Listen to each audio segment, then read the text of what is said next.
I'm Detective Diaz from the Cleveland Police Homicide Unit. If we could just go around the room and introduce ourselves. Jeff Fulmer with CPPA. Frank Garmback, patrolman. Henry Hilo, CPPA lawyer. Ron Tim, Homicide Unit. Rob Tucker, Internal Affairs.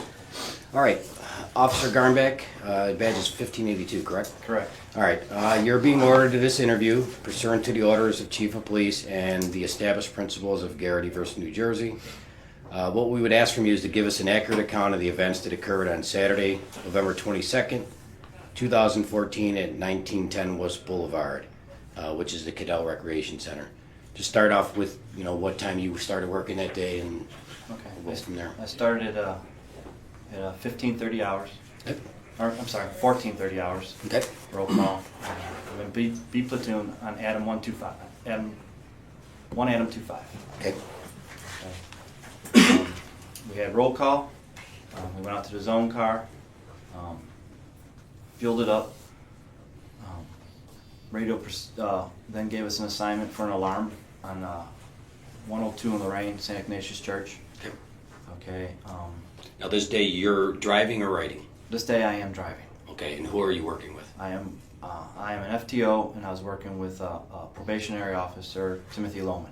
Okay. Okay.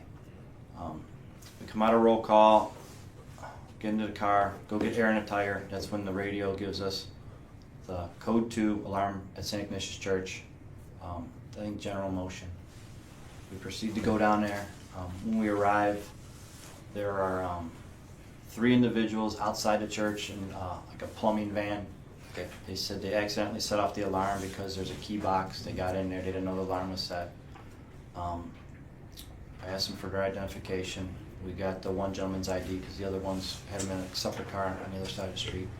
As we were there, the father of the church, the pastor, father, reverend, came up to us. He lives right there. He didn't have his ID on him. I asked him, these guys okay? He said he identified himself as such and such. He didn't have his ID on him, so I asked him if he could turn off the alarm to show me that he had access to the church. He gained entry with the key, went in there, disarmed the alarm. At that point, we were good, just finishing up, walking out, got into our zone car. We're ready to punch in our duty. At that time, radio called out for any car that can break for a code 1, male with a gun, waving at people at Cudell Rec, sitting on the swings. Good. So I told my rookie partner, I said, take the assignment. We're right here. They give him the assignment for 1910 West Boulevard, male with a gun, waving at people, black male, camouflage hat, gray jacket, black sleeves, and at this point I'm not sure if they said pants or not, what color pants. Okay. Okay, I tell them, okay, we take it.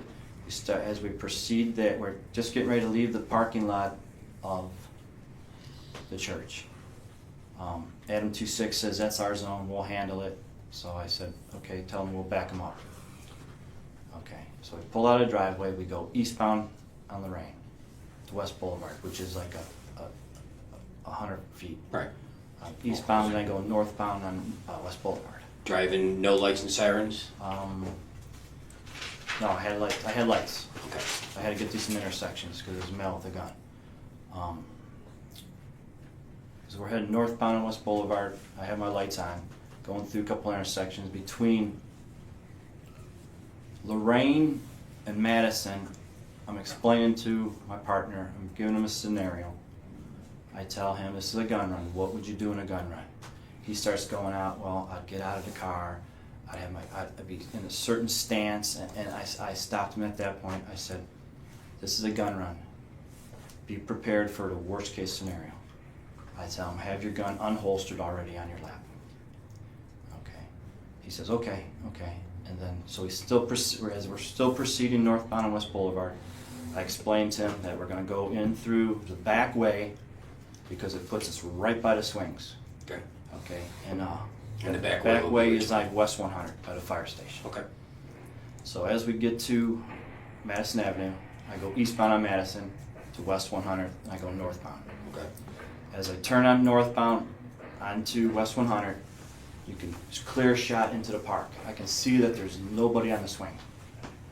I can see somebody in the pavilion.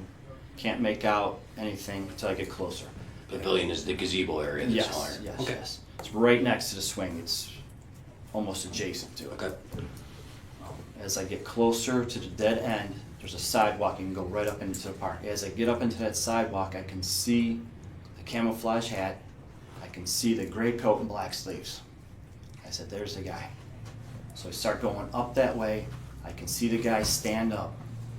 He starts coming. He went like westbound for a few steps out of the pavilion, and he started proceeding northbound, like he's gonna run. So I drive the zone car through the grass and up and over, and as I'm driving through there, following, I keep telling my rookie, I go, he's gonna run, he's gonna run. Be prepared, he's gonna run. As I get closer and closer, the kid stops and turns and faces us. At this time, I can hear Patrolman Lohman yelling, show me your hands, show me your hands, show me your hands. I can see through here the kid reaching, pulling. Take your time.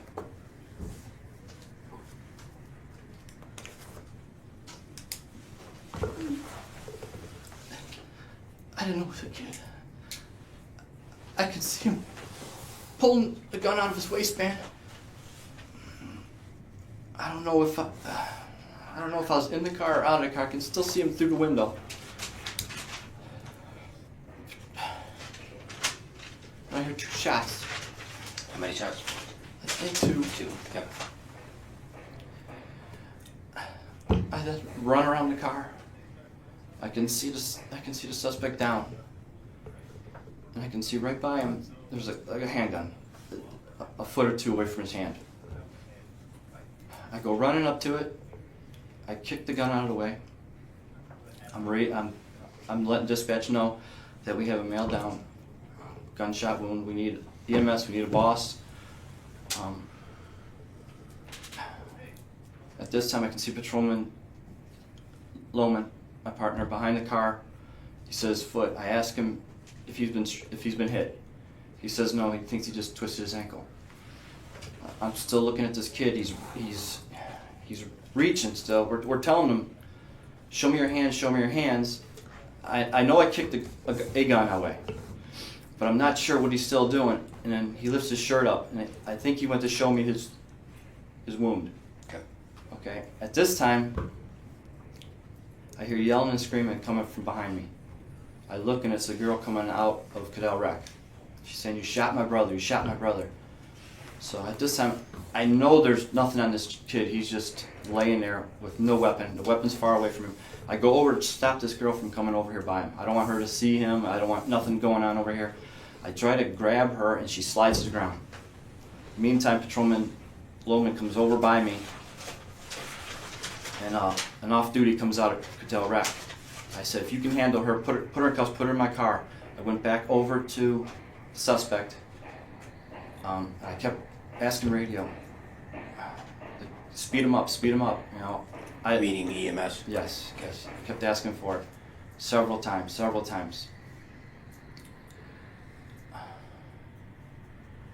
At this time, I think it's Detective Lenz, and when I find out now, it was an FBI agent.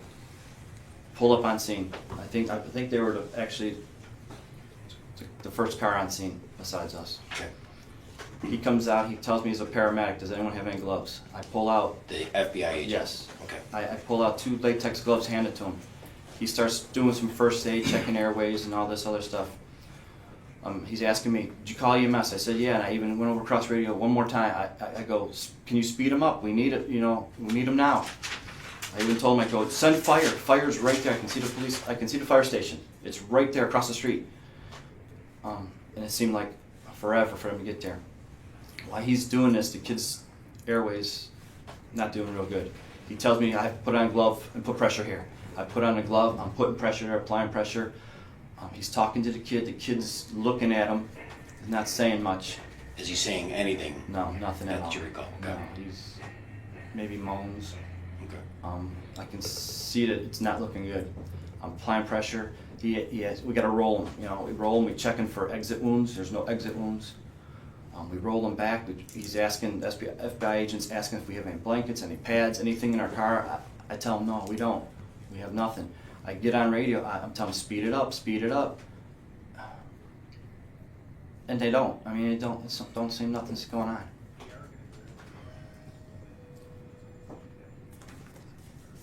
Hold on. Take your time.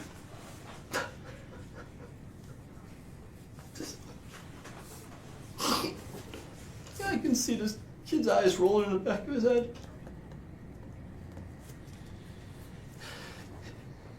He's barely breathing, and there's no rescue squad there. Finally, I'm holding it. Fire comes up. They're walking so slow. Other units who are on scene tell them to speed it up, get over there. They still walk slow.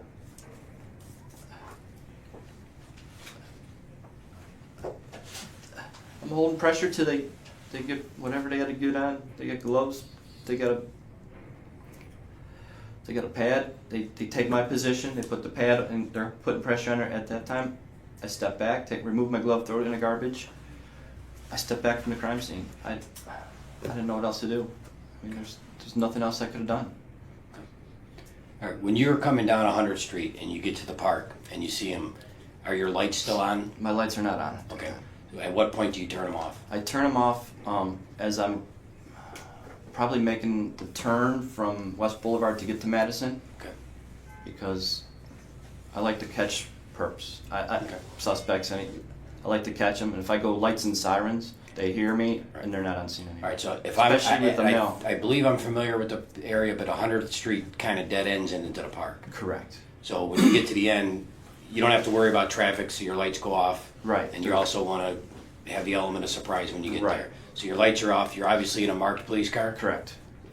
The lights and sirens on top, but you turn the lights off. Correct. All right. How were you dressed that day? I was dressed in full Class B uniform, my outer vest carrier, long sleeve shirt, long sleeve police issued shirts, CPD patches on it. CPD patches, my badge, full duty holster.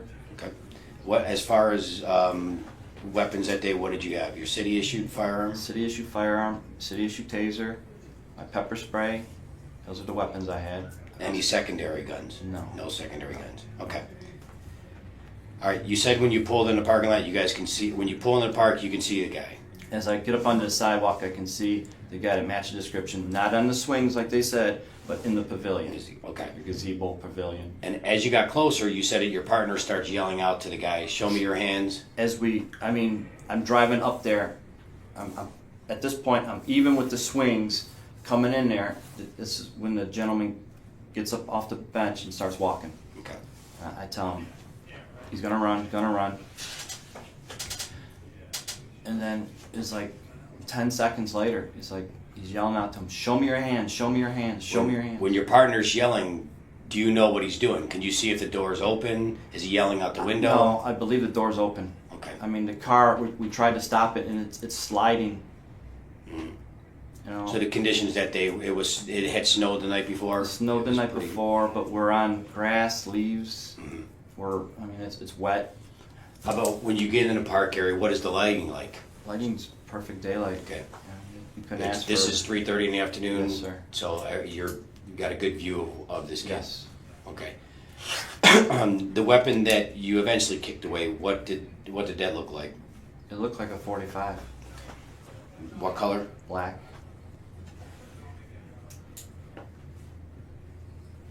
And you said that you believe you heard 2 shots fired by I your believe partner. it was 2. At any time did you fire your weapon? No, sir.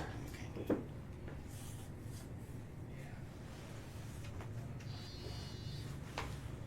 I did have it out in the car, and as I was exiting the car, until I came around and saw that there was no threat anymore, I holstered my weapon. Okay.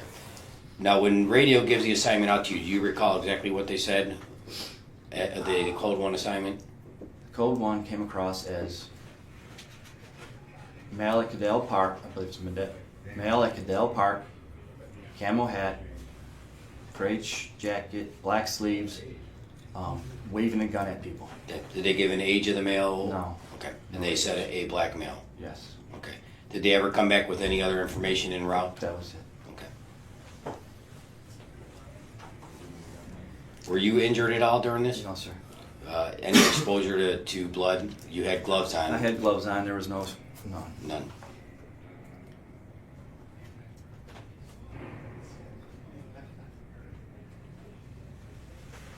And I believe you already covered it, but you don't recall him saying anything while you guys were trying to treat him? He's just moaning, he's in obvious He pain. didn't say nothing. I didn't hear Okay. nothing. It was just moans. Do you recall seeing anyone else outside when you guys were pulling in? No, there was nobody. Nobody else outside This- but that this one man. person? Okay. First off, what's your appointment date? February 25th, 2008. Any prior service anywhere? No, sir. How long have you been in FTO? Since this new program started, I believe March or April. How many probationary officers have you trained? This is my fourth one. Okay. And Officer Lohman, how long has he been assigned with you? Since October 6th. Okay. So you guys have the same days on, Yes. same days off, so Same you're week, constantly yes. working together? Yes. Okay. Does your car have an EVO? Yes, sir. And then how about cameras? Did it have dash camera, We don't have dash cams. body No cameras? body cams. Any personal No, cameras? sir. All right, so no recordings or nothing? No, sir. You made a comment when we did the walkthrough, one of the reasons why you came up 100th. Why was that? It's 9 times out of 10, if somebody's doing something wrong in that park, they exit the park southbound on 100. That's the quickest way out because they believe police cars are coming through West Boulevard because that's the parking lot. So I came in that way, element of surprise. I mean, So from prior experience, Oh, yeah. you know that that's the escape route that. everyone runs Okay. southbound. When we started this, you said the broadcast came over for any car. Any car. You guys answered up, and then one Adam 26 answered up. Correct. Okay. Do you know where they were coming from? Yeah, 150-ish in Lorraine. Okay. They were assisting another car in a domestic. And how far is that from where you guys were? From the park itself? Couple miles. How many minutes? Lights and sirens, maybe 5, 6, depends on the traffic. Okay. And then when you're coming up 100th, you see the guy in the pavilion who said that he got up. And Yes. He appeared that he was going to run. Yes, sir. Okay. Is that why you continued? Yes, sir. Okay. Can I ask one question? Go ahead. When you were pulling up, did you see anything at all on the table? No, sir. Okay. Sorry. So as you're pulling up on this suspect there, and he gets up, you think he's going to run. Do you have a constant vision of him? A I constant? can see him as I'm driving this way. I can still see him. He's not that far of an angle from my car. He's not between the posts. He's still in my windshield until I hit the brakes. And I'm sliding. I can still see him. I'm trying to maintain control of the car. And then because I keep hearing Tim yelling, "Show me your hands, show me your hands, show me your hands." So I'm not really focused on the front of the car at this time. When I hear you yell, "Show me your hands," I know something's going on. Is it a wide open area, or is there barriers that you have to avoid hitting? No, it's wide open. I mean, you get the pavilion and I don't know, 15, 20 feet to the west of us Okay. are barriers. So, So- are you saying you had constant vision of him, or were you glancing? No, back and forth? when Tim started yelling, "Show me your hands, show me your hands," I'm watching him and hitting my brakes. Okay. What happens with the car? The car slides. Okay. Prob- Do the anti-lock brakes kick in? They're pulsating. They're Okay, just so you can feel that. Oh yeah. Okay. And Detective Diaz did ask you whether the door was open or the window was down? I believe Tim already had the door cracked. He had it open. Okay. But the window was up. I don't recall. The condition, though, when we arrived on scene, the condition of your own car was the way you left it when you got out. Yes. Okay, you didn't go back into the car. I did not go back into the turn car. off the engine, No, I roll up the left windows. everything at what it was. Even when we put the female in the back of the car, because I knew this is a crime scene. I knew not to move anything. Okay. Okay. So we left the car just like it is. They may have rolled the window down for her. The back window? windows. Okay. For air. She was complaining. All right. But I did not touch anything else on that car.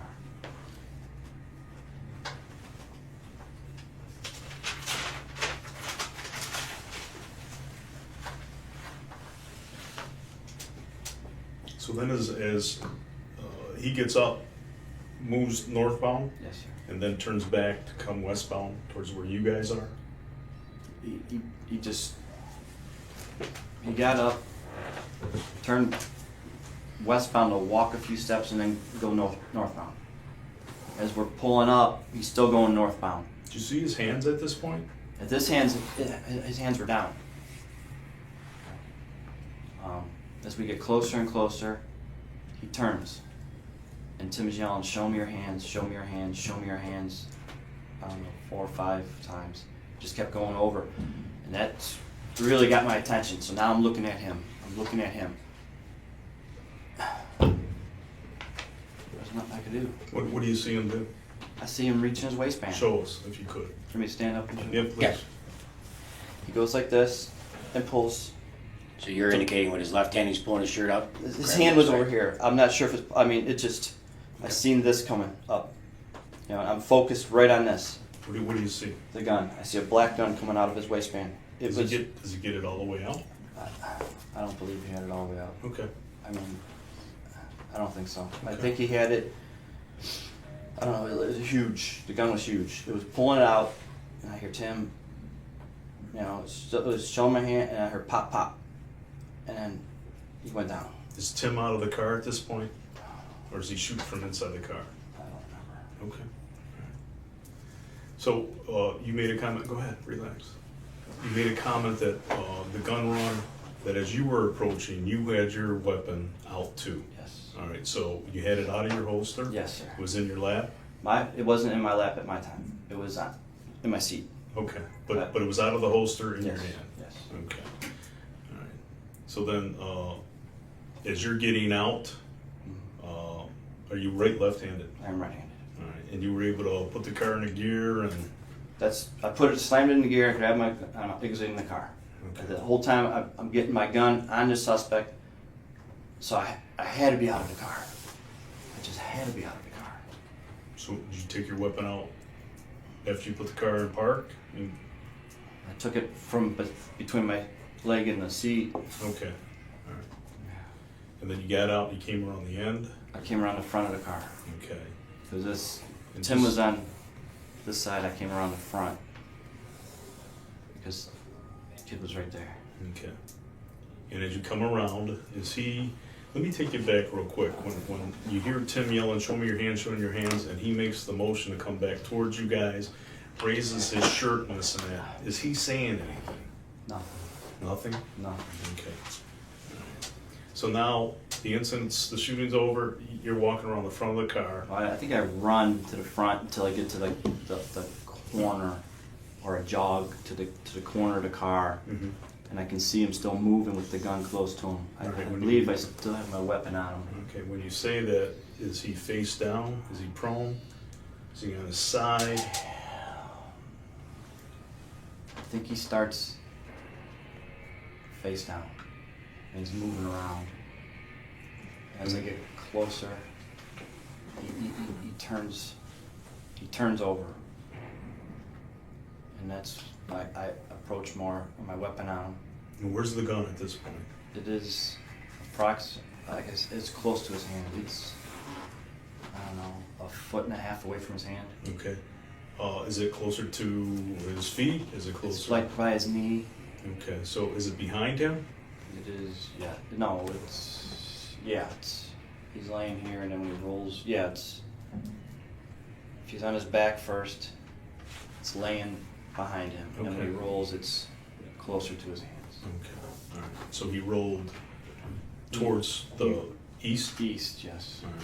And at that point is when you're still yelling for him to show his hands? Where is his hands at that point? His hands are going in like this. Okay. What are you thinking? I'm thinking there's another gun. Okay. Because as I run up, I kick the one out, and I still think there's another gun. Is that why you have your weapon out? Yeah, because I don't know what he's doing. Where's your partner at this My point? partner's behind his own car, facing the suspect. Has he made any comments to you? No, he says that he's still yelling, "Show me your hands." What? I'm sorry? He's still yelling at the kid, "Show me your hands." Yeah, show me your hands. Because the kid, we don't know what he's doing. Mm-hmm. He's just still going at his shirt. And then when I kicked the gun and I realized when he lifted his shirt that there was no other weapons there, that he was just showing me the wound, Okay. then I knew I holstered my weapon. Right. Okay. And at that point, you made a comment that you got on the air, you said shots fired. Yeah, so Okay. shots. Do you know when you did that? Was that after you had walked around the car, kicked the weapon out? If you remember. I don't remember. Okay. But you did make that. I made Let him know. that call. Okay. And you asked for EMS several times to step it up? Yeah. And then at one point you said that you asked for fire. I said, send fire. They're across the street. I can see where they're at. Okay. And you gave medical aid to him? All right. At any time did you guys handcuff him? No, sir. Okay. No handcuffs, didn't, other than rolling him at the, from the FBI direction agent. from the EMT FBI agent is the only time that you actually touched him and then put the pressure on the Yes.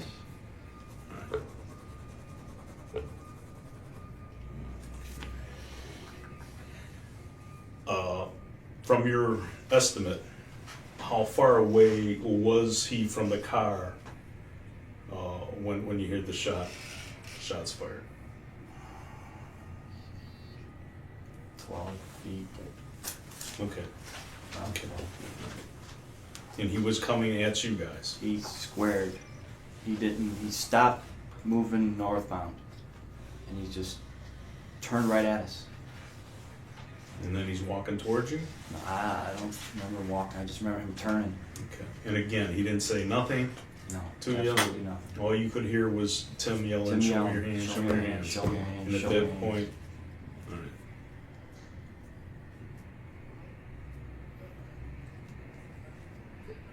I'm good at this point. Good. Henry? Yeah, no All questions. right. All right, at this time, we'd like to take a written statement. We'll just incorporate this as a written statement. Okay. And if we could, just for the record, we started the interview about 12:20. I didn't mention at the beginning. And if we could, this is for the advisement of his Garrity.